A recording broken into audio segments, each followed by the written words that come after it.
आजादी के 75वें वर्ष में भारत के प्रधानमंत्री ने नए संसद भवन का एक तरीके से उद्घाटन किया।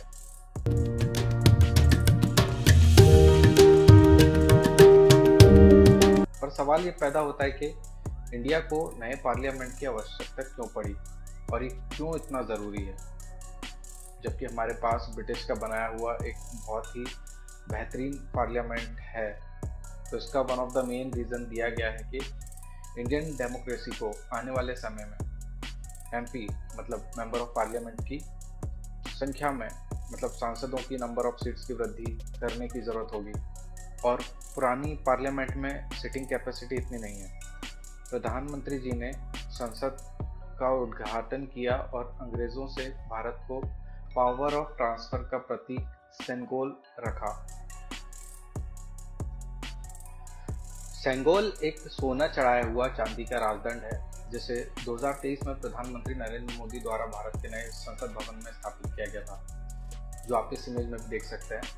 और it was originally gifted to Jawaharlal Nehru, the first prime minister of India, on the eve of independence 1947 August. सबसे पहले जवाहरलाल नेहरू जी को दिया गया था by a delegation of holy man, मतलब बहुत ही पवित्र तरीके से अधीनम मोनास्ट्री की तरफ से। और जो मेन बात आती है with the Lok Sabha seats of number 545 fixed, जो कि 1971 सेंसस बेस्ड था डिलिमिटेशन के अकॉर्डिंग।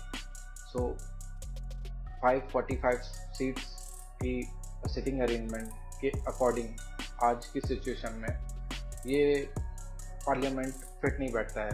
तो ये one of the main reason बताया गया है। लेकिन इसको किस तरीके से बढ़ाया जाएगा आगे, और नई पार्लियामेंट में इनहेंस्ड सीटिंग कैपेसिटी है, जो नए भवन में 888 सीटों तक की क्षमता वाला एक बड़ा लोकसभा हॉल और 384 सीटों तक का एक बड़ा राज्यसभा हॉल होने वाला है।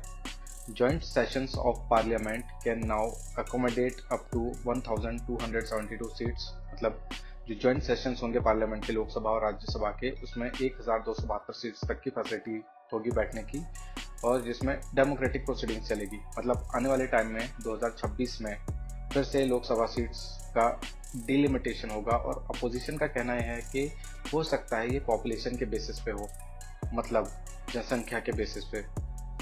इसका मतलब कि सिर्फ उत्तर प्रदेश, बिहार, एमपी, राजस्थान जो हाईएस्ट पॉपुलेशन वाले स्टेट्स हैं, जो इन स्टेट्स को जीत लेगा, एक तरीके से उसी पार्टी का पीएम बनने के चांसेस सबसे ज़्यादा होंगे। फॉर इमेजिन, सपोज अगर प्रधानमंत्री मोदी जी 2026 तक पीएम बने रहते हैं और आगे अगर वो 4 स्टेट्स अगर ये जीत लेते हैं, तो उसके बाद उनको बाकी ज़्यादा स्टेट्स में बिहार, एमपी, राजस्थान, मध्य प्रदेश के अलावा तेलंगाना, साउथ में ज़्यादा जाने की ज़रूरत नहीं है। इसलिए मतलब कि साउथ के स्टेट्स इस चीज़ से ज़्यादा चिंतित हैं, क्योंकि उन्होंने पॉपुलेशन कंट्रोल पे ज़्यादा ध्यान दिया। ये चीज़ 1971 के बाद से मतलब सेंसस में एक स्टेबिलिटी आने लगी थी। 1971 सेंसस में ही लास्ट सीट्स बढ़ी थी, जो कि 545 कुछ हुई थी। उसके बाद से अब तक सीट्स बढ़ी नहीं almost.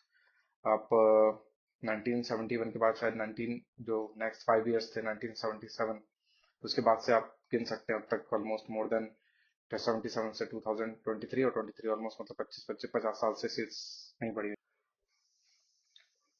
Why Lok Sabha is still 543? As per Article 81, the composition of the Lok Sabha should represent changes in population, but it has remained more or less the same since the delimitation carried out based on the 1971 census. Why is it so?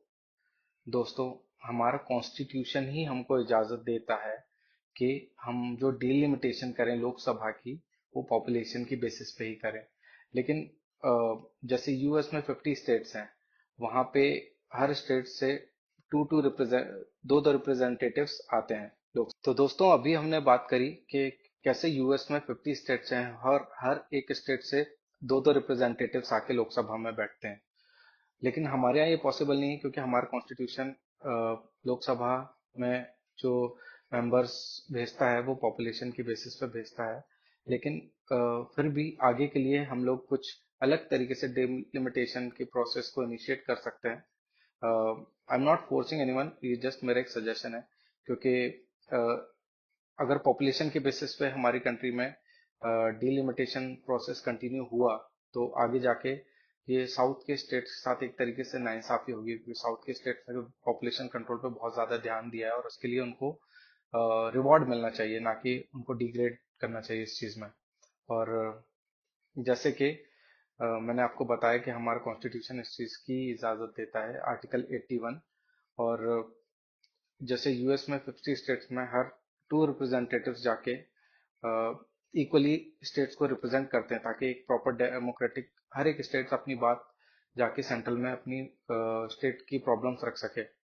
हो सकता है कि आगे जाके हमारे एक district से ही 2 member of parliaments आगे बाहर निकल के आए। आगे आप इस इमेज में देख सकते हैं यहाँ पे कि कैसे आगे के फर्दर प्रोसेस में किस स्टेट से कितनी सीट्स आगे जाके बढ़ सकती हैं, ये आप इसमें चेक कर सकते हैं। और बाकी आपकी इन सब पे क्या राय है, ये मैं आप पे छोड़ता हूँ, प्लीज कमेंट्स करके मुझे बताइएगा। और दोस्तों, मैं किसी के भी इमोशनल सेंटिमेंट्स को हर्ट नहीं करना चाहता। मैं बस आपको एक बात बताना चाहता हूँ कि इससे पहले इंदिरा गांधी जी और अटल बिहारी वाजपेयी जी ने भी इस डीलिमिटेशन को 25 साल आगे तक बढ़ा दिया था, क्योंकि वो जानते थे, इंदिरा गांधी जी भी और अटल बिहारी वाजपेयी जी भी, कि अगर ये पॉपुलेशन की बेसिस पे डिलिमिटेशन होता है तो इसका कितना निगेटिव इम्पैक्ट भी पड़ सकता है। तो इस चीज का इम्प्लीमेंटेशन अभी बहुत ही अच्छे से हो, इसके लिए मैं आने वाली गवर्नमेंट को विश करूंगा। और आई बिलीव कि हमारा डेमोक्रेटिक सिस्टम इतना ही अच्छा और इतना मजबूत रहे, ताकि हमारे स्टेट्स और सेंटर के बीच का कोऑर्डिनेशन बहुत अच्छे से काम करे और हमारे देश को बहुत ऊंचाइयों तक लेके जाए। और आपके जो भी व्यूज हैं, कमेंट्स हैं, प्लीज आप प्लीज कमेंट्स कीजिए और कुछ अच्छे सजेशंस दीजिए। I am waiting for your responses. Thank you.